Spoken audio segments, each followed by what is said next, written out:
Hello students, कैसे हैं आप लोग। आई होप आप लोगों की पढ़ाई बहुत अच्छी चल रही होगी। कल हमने जहाँ पर एमसीक्यूज़ फिनिश किया था, आज उसके आगे से स्टार्ट करने वाले हैं। तो चले आइए स्टार्ट करते हैं। सबसे पहला क्वेश्चन आपके स्क्रीन पर आपको दिखाई दे रहा होगा कि भूमि के स्वामित्व के संदर्भ में ह्वेन-सांग ने क्या विवरण दिया है। ठीक है, तो क्या विवरण दिया है, चारों ऑप्शन को एक बार देख लेते हैं। पहला है भूमि सर्वसाधारण की है, दूसरा भूमि राजा की है, भूमि सामंतों की है या भूमि ईश्वर की है। ठीक है, तो इसका करेक्ट आंसर जो हो जाएगा कि भूमि राजा की है। ये ह्वेन सांग ने क्या किया था, विवरण दिया था। एक मिनट, भूमि राजा की है, ऑप्शन नंबर बी।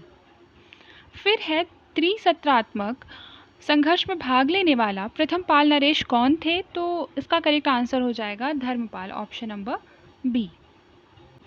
फिर है कि पहला भारतीय शासक जिसने अरब सागर पर अपनी प्रभुत्ता कायम की थी, उसका करेक्ट आंसर हमारा हो जाएगा राजेंद्र प्रथम, ऑप्शन नंबर ए। फिर है किसके शासनकाल में प्रसिद्ध कवि कंबन था जिसने कि तमिल रामायण की रचना की है।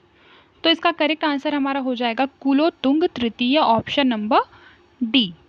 फिर है हमारा कि दक्षिण पूर्व एशिया के एक बड़े भाग पर निम्नलिखित में से किस राजा ने अधिकार किया है। तो इसका करेक्ट आंसर हमारा हो जाएगा option number B, Rajendra Chola. ठीक है, फिर है चालुक्य सम्राट पुलकेशिन द्वितीय ने निम्नलिखित में से किसे परास्त किया है। तो इसका करेक्ट आंसर हमारा हो जाएगा ऑप्शन नंबर बी, हर्षवर्धन को।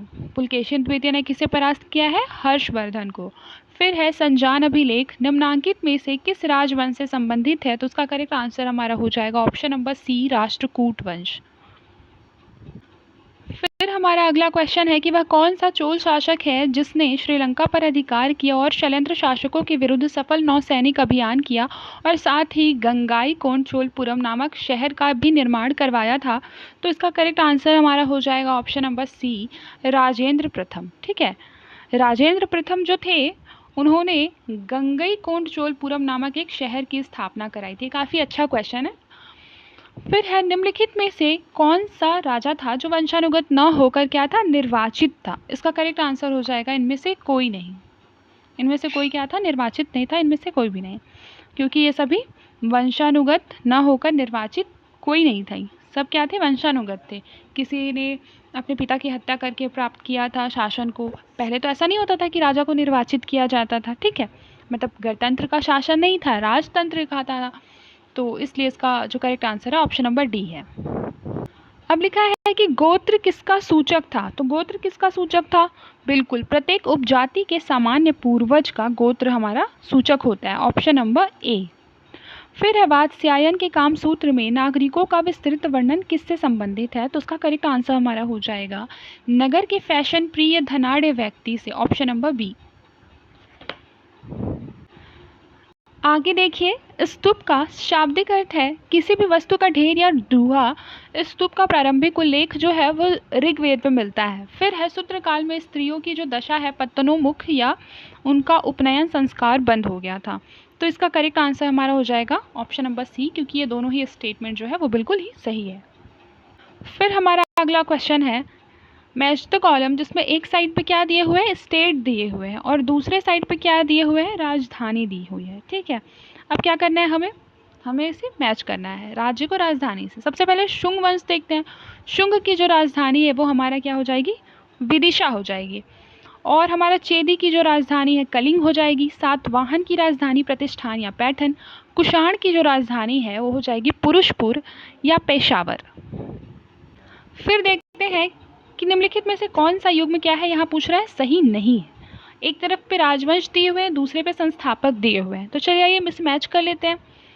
सबसे पहले राजवंश चंदेल, संस्थापक उसके नन्नुक थे। कलचूरी राजवंश के संस्थापक कोक्कल थे। गढ़वाल के चंद्रदेव थे, लेकिन राष्ट्रकूट के विजयालय नहीं थे। विजयालय चोल तो शायद चालुक्य वंश के हैं। ठीक है, तो ये जो हो जाएगा ये ऑलरेडी हमारा रॉन्ग हो जाएगा और ये तीनों हमारा करेक्ट हो जाएगा, लेकिन नहीं है पूछ रहा है तो इसका करेक्ट आंसर जो हो जाएगा ऑप्शन नंबर डी हो जाएगा।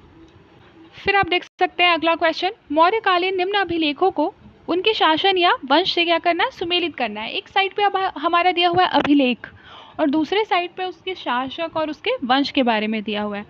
तो आइए इसे मैच कर लेते हैं। सबसे पहले दिया हुआ है शिनकोट अभिलेख। तो शिनकोट अभिलेख जो है वो मिनांडर के द्वारा था, मिनांडर वंश से रिलेटेड है।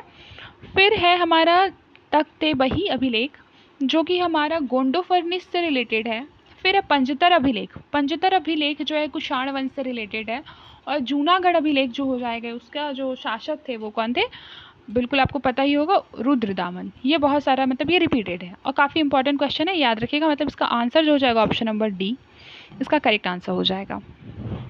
फिर आप देख सकते हैं अगला क्वेश्चन कि निम्नलिखित में से अशोक के व्यक्तिगत नाम का जो लेख है वो किसमें किसमें मिलता है ना।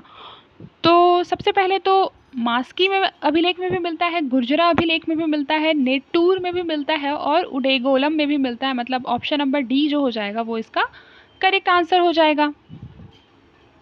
फिर देख सकते हैं कि ह्वेनसांग द्वारा वर्णित सामाजिक रीति रिवाजों में कौन सा असत्य है।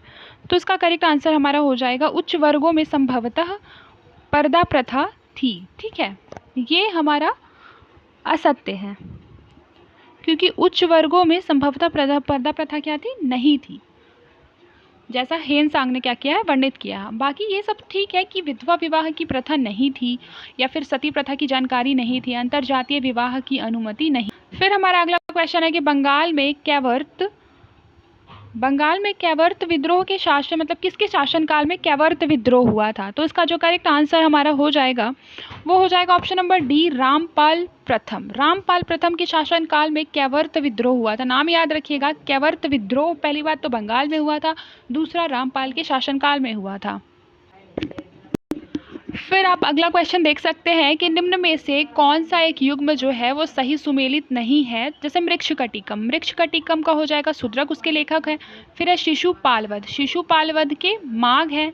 फिर है कितारा जूनियम, उसके हैं भारवी। और फिर है स्वप्नवासवदत्ता के विशाखदत्त नहीं है, हमें पता है। स्वप्नवासवदत्ता के जो लेखक है वो है भास। ठीक है, भास जो है वो संस्कृत के मतलब प्रमुख लेखक में आते हैं। ठीक है, तो भास ने स्वप्नवासवदत्ता की रचना की है, ना कि विशाखदत्त ने। ठीक है, आई होप आपको क्लियर हुआ होगा। ऑप्शन नंबर बी जो है इसका करेक्ट आंसर हो जाएगा। फिर लिखा है चोल काल में कुर्रम क्या था। तो चोल काल में जो कुर्रम था उसे हम कहते हैं राज्याधिकारी। क्या कहते हैं, राज्याधिकारी। ठीक है स्टूडेंट्स, आज के लिए बस इतना ही। आप लोग भी फेस्टिवल एंजॉय कीजिए, मिलते हैं नेक्स्ट क्लास में। तब तक के लिए अपना ख्याल रखें और मन लगाकर पढ़ाई करते रहें।